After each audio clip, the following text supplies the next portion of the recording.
I must declare the virus as highly contagious and fatal in 100% of its victims. Morning. Welcome to Showbitch's Nether regions, where we go shoulder deep, groping around the dark vaults for you, seeking those hidden gems you may have missed amongst the repeats and the tripe, because of poor promotion, maybe because it's brand new, or maybe it clashed with your ventriloquism act. Did it? Let us know in the comments. Oh! Now that's that over and done with. I am your host, Showbitch, and yes, I do occasionally do the odd bit of ventriloquism. Not that well, to be fair, but I do. And as an extra special bonus for this week's episode, whilst we're not covering it, you could win for yourself a copy of the 4400 Season 1. Do you want to win a copy of 4400 Season 1? Then comment below on the identity of this bear. Who is he? Do you remember him? Do your research, find out, comment below. First one to guess correctly wins a copy of the 4400 Complete Season 1. Anyway, as I said, I am Showbitch, and today we are covering the brilliant brand new show, Containment. What is it about though? Well, when a mysterious epidemic breaks out in Atlanta, an urban quarantine is enforced. Yep, so essentially the whole city gets put on lockdown, leaving those inside to fight for their lives as local and federal officials search for the cure. Will they find the cure though?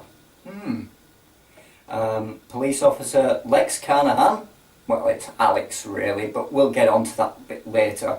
He works to keep the peace, but obviously the situation gets personal when he learns that his girlfriend Jaina and his best friend Jake are both stuck in the cordoned area. Also within the chapter cordoned off infected area, 17-year-old Teresa. She's very pregnant and of course separated from her boyfriend. Yeah, there's elementary teacher Katie Frank, and she's on lockdown with her entire class. Yeah, that's brilliant, isn't it? Take your whole class for a field trip to the hospital, learn some stuff, and then discover that you've got to stay there on lockdown. Not very nice for the kids. How will they cope? You'll have to watch to find out. And you've also got the CDC researcher, Dr. Victor Cannerts, who obviously works alongside the teacher and the others inside the area and outside to try and discover what's going on and how best to solve the problems. Of course, public trust deteriorates even, because you've got a journalist who's chasing down the conspiracy. Yes, there's a conspiracy. Who released the virus? Why was the virus released? Are they testing it for some reason? Is it just an experimentation zone? You'll have to watch the show to find out, and find out what the official story is, the unofficial story is, and all in between. What makes it special? Well, for a start, you've got a 17-year-old pregnant woman, and she's pretty far along. She's in the last trimester, and yeah, is she going to get sick? Is she going to have the baby? Is the baby going to be the cure? Who knows? I don't know yet. I'm fully up to date with it, but even I don't know yet. Or if the baby's going to end up being the cure. That's just one of my theories. Of course, what also makes it special is because it's on the CW, you're bound to have romance blossoming and blooming inside the quarantine zone between people, which makes it a little bit difficult because you got the 4 to 6 rule, and yeah, you can't exactly kiss someone when you've got to stay 4 to 6 feet away from them, can you? Yeah. So how do they work around that? I know in one episode they do work around it and find a pretty genius loophole. So who stars in it? We have Kristen Gutowski. You might recognise her from Beaver Falls as Rachel. But in this, in Containment, she is actually Katie Frank the teacher. Yep, she's the one in control of all those elementary school kids. And she does a damn good job, considering these are all kids that they went there on just a day trip, you know, see how things are going on at a hospital, how things work, and essentially to try and create the next generation of doctors, because that's what a school trip is really. You've got the educational aspect, but it's also to inspire kids to be the next generation of something, be it a trip to a hospital where they may decide to become a doctor or a nurse, or it could be a trip to a box factory, as in The Simpsons.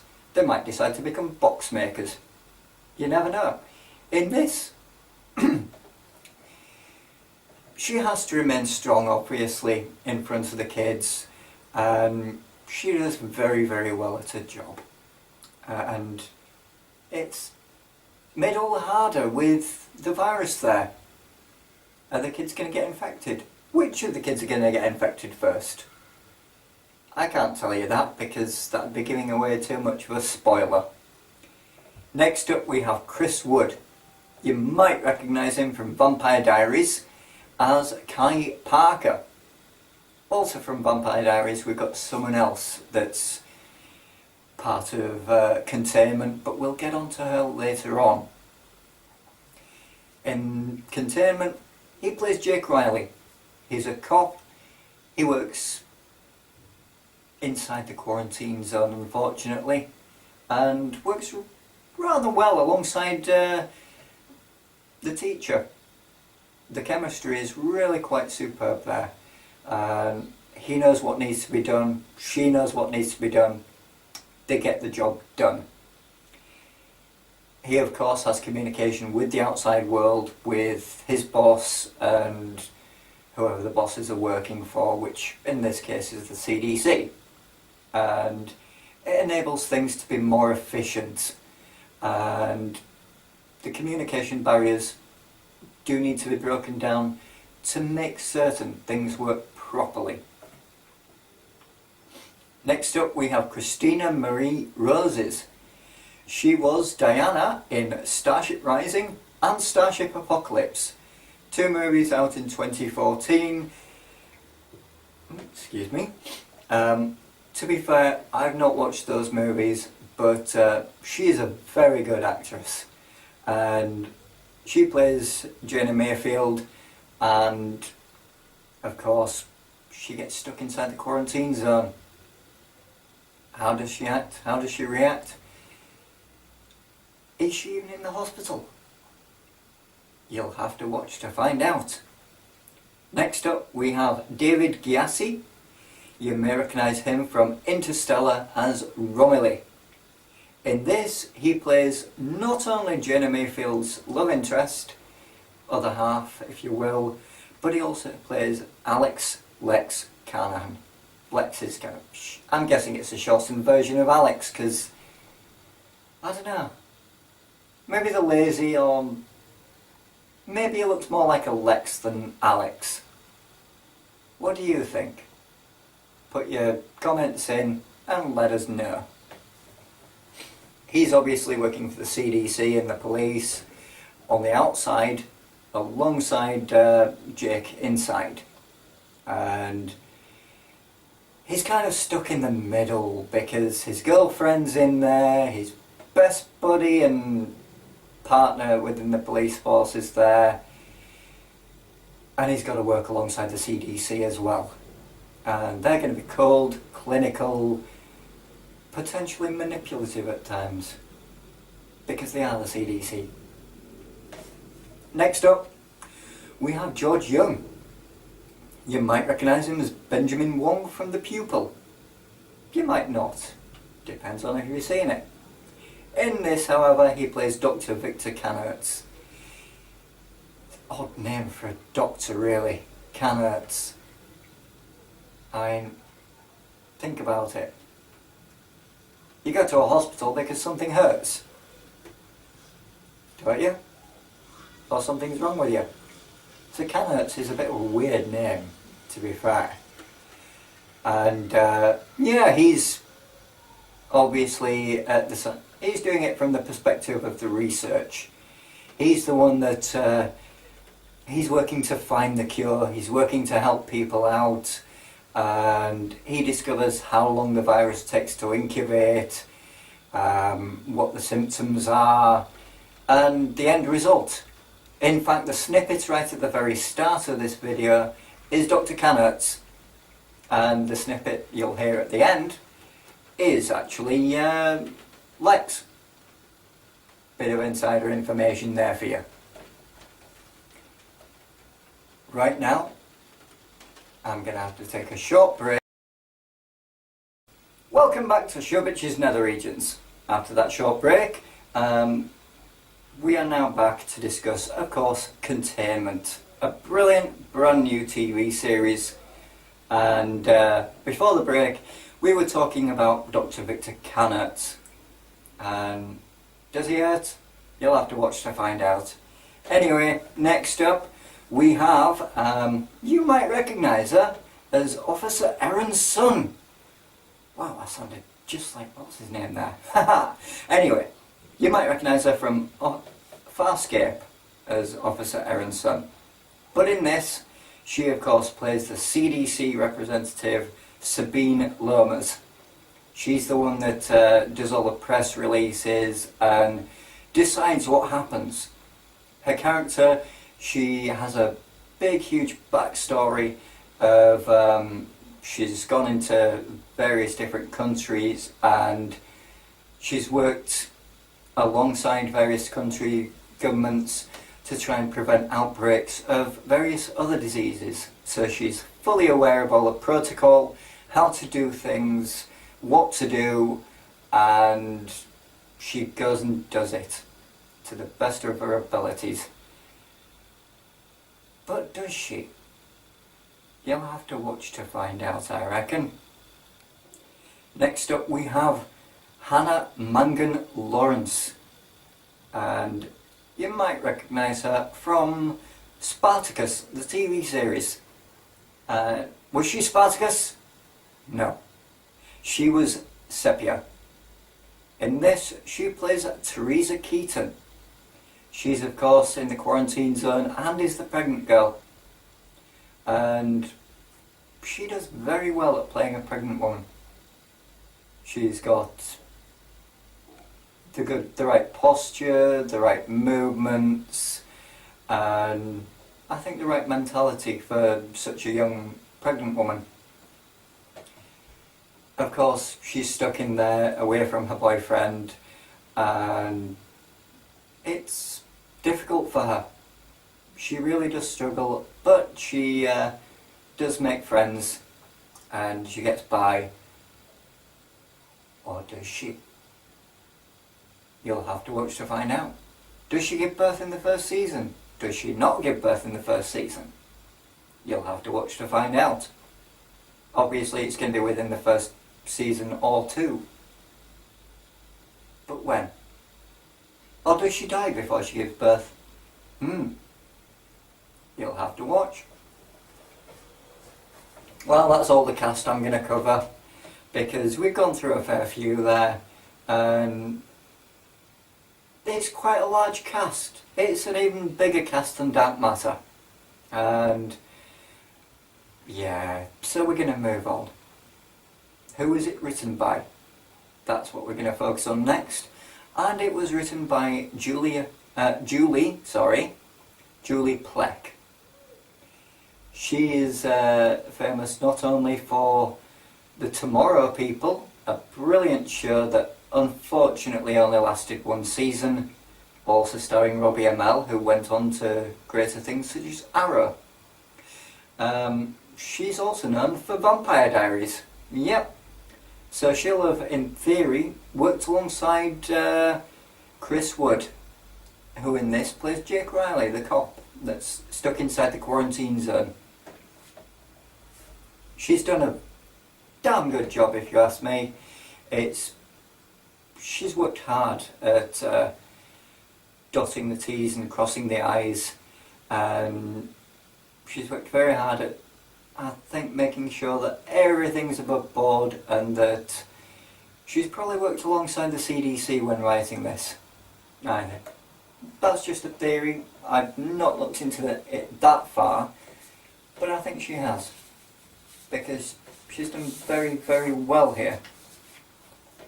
The show, of course, is aimed at those who enjoy a well-scripted drama. It's because it is. It's brilliantly scripted. It's also aimed at those who want to learn more about CDC protocol within a deadly outbreak. Deadly viral outbreak, even, scenario. Because that's what this is. It's a show about a deadly outbreak of kind of like a flu virus. And it goes into graphic detail, which leads me on to the next set of people who would enjoy it. Those who enjoy blood, gore, and death. Especially where the deceased actually remain dead. Which they do in this. No zombies, which is a good thing if you ask me, because the market's been oversaturated with zombies. Although I will be doing a zombie show in a few weeks. Which zombie show? It's not The Walking Dead. It's something better. It is, of course, set in Atlanta, Georgia, starting off in a hospital and, of course, slowly expanding outwards, as viruses tend to do. Such as that virus known as humanity. Yep. So the virus starts off within the hospital. You do get to find out who patient 0 is, which is always good to know, because if you're going to start a cure and if you're going to solve a problem like that, you do need to know who patient 0 is. It is, of course, airing currently on the CW stateside. But for all you UK viewers, you want to tune in to E4 on Wednesday, 13th of July. Yep, 13th of July on E4 is when Containment starts. So tune in, watch it from the very beginning. Little bit of a spoiler, it starts 13 days in to kind of set the scene, but then it backtracks within a few minutes, right to the very beginning of the outbreak, to where it fully, properly starts. And of course, you've got blood, gore, violence, shooting, and a lot of coughing and spluttering. So you want to tune in for that. You want to see what kind of chaos can ensue even during a simple thing such as a food drop. Because obviously you gotta keep the healthy people fed, but of course there's going to be people that are sick there. So of course violence will start to happen. They then move quickly on to how it began. And it's really quite an interesting story how it began. There's lots of mystery, lots of intrigue, and it's really quite fascinating seeing how people just interact. How do they interact with the outside people? How do the outside people interact with those in the quarantine zone? By telephone, email. What do they have to say to each other? There's the thing. It's not all, oh, I love you, I miss you. There's a lot of interesting points that are raised, especially with the news reporter, who discovers a lot of interesting things. And the doctor, he's obviously cold, clinical, and does his job. But he's got to work with so many people and see death day in, day out. He's not a morgue assistant, he's a doctor. And you get to see the strain on his face. You get to see the passion brought out of people. You get to see people react to their worst fears, that they might not live to the end of the week. It's excellent scripting. It's brilliant scripting. And I am thoroughly enjoying each episode. The last episode I watched, I was in shock because they killed off a character that I did really enjoy seeing on screen. That particular character was brilliant. Absolutely amazing. Have I mentioned them already? Have I not mentioned them already? I'm not telling you who it is, so you'll have to watch. I'm not even telling you which episode I'm up to. But yeah, there's so much going on. There's an elderly couple trapped inside the quarantine zone. Both healthy as far as the virus is concerned, and the old woman she's in a wheelchair, and her husband absolutely adores her and she adores him, and they don't give a crap about their 4-foot rule because, given who they are, all they've done, all they've seen, they cherish every moment together. And a simple virus, well, not quite a simple virus, but a virus like that is counterproductive to the love they have for each other. So if she falls and injures herself, he's going to bandage her up. And it's wonderful seeing their chemistry together. The chemistry between Jake and Katie, the chemistry between the CDC woman, Sabine, and the people she works with. It's brilliant, the on-screen chemistry between everybody. It's quite honest and heartfelt, and it's just mind-blowing how much time and effort they've obviously put into each individual character profile. So you should watch it for that, for all the interactions. And I will say now, you will get attached to certain characters. I have, and each episode you're wondering, are they going to get sick? Are they going to get through this? Who's going to die next? Are they going to find the cure this episode? And just tune in, just watch it. It's a brilliant, amazing show. Watch it for all of that. And I'm of course recommending it, not as such because it's a hidden gem. If you're going to consider it a hidden gem, it's more because it's brand new. Other than Claudia Black, there's no really big stars in there. There's no zombies in it, which is brilliant for me. And it's just a great, brilliant show. So tune in. Tune in on Wednesday 13th of July to E4 to watch Containment. Because you should. Because you want to. Because it's well written, it's well acted, it's well filmed. I've mentioned before that certain shows I won't watch because of the handheld cam. And in this, when they do go handheld, it's done minimalistically and properly. And kudos to everyone who's worked on it, even as far as the catering staff, because the catering staff never really get that much credit. Neither do the people that have to clean up all that mess afterwards, because if you've got someone that dies of the virus in a room, you've got to have someone that goes in and cleans up that mess. And depending on the type of fake blood, it can be hell trying to clean it up. So kudos to everybody, including all the extras, including all the off-screen people that run around helping out, because you've all done a fantastic job.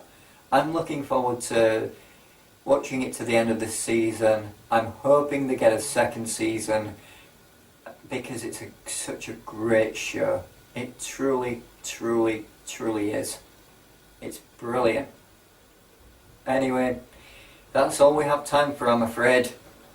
So go to stoffelpresents.wix.com/home to find this show, to find other episodes of Showbitch's Nether regions. You can also find on there all the other shows done by Badger and Brenno and any other guests that we may have. Not telling you who the guests are or what episodes they're in, but we do have guests. And we're all a hard-working team. And you can get in contact with us in the comments below. You can get in contact via social media, which of course all our Facebook, Twitter and all that lot is available by stoffelpresents.wix.com/home. You can also get on there our Patreon link. Be sure to click on that because essentially we've got a very low budget, as you can see. We'd muchly appreciate even just a small donation of £1. Every little bit helps, and it all goes towards improving our sets, making things better and more spectacular and more watchable for you, the viewers. It would be muchly, muchly appreciated. Anyway, thank you very much for watching, and before I sign off, don't forget, if you want to win a copy of the 4400 Season 1 complete box set of Season 1, put in the comments below who is this particular character. Who is he? He is famous, he is well known, and yes, he does have a big head. Compared to mine, it's huge. But yeah, can you name this character? Just comment below, let us know. And the first one with the correct answer that doesn't work for Stoffel Presents will win Season 1 box set of the 4400, which is a show that we will be covering in future episodes. Anyway, have a good night, have a good day, whatever time of day you're watching this. Safe journey, keep watching the skies. If we let anyone out, we're risking the lives of everyone in this city.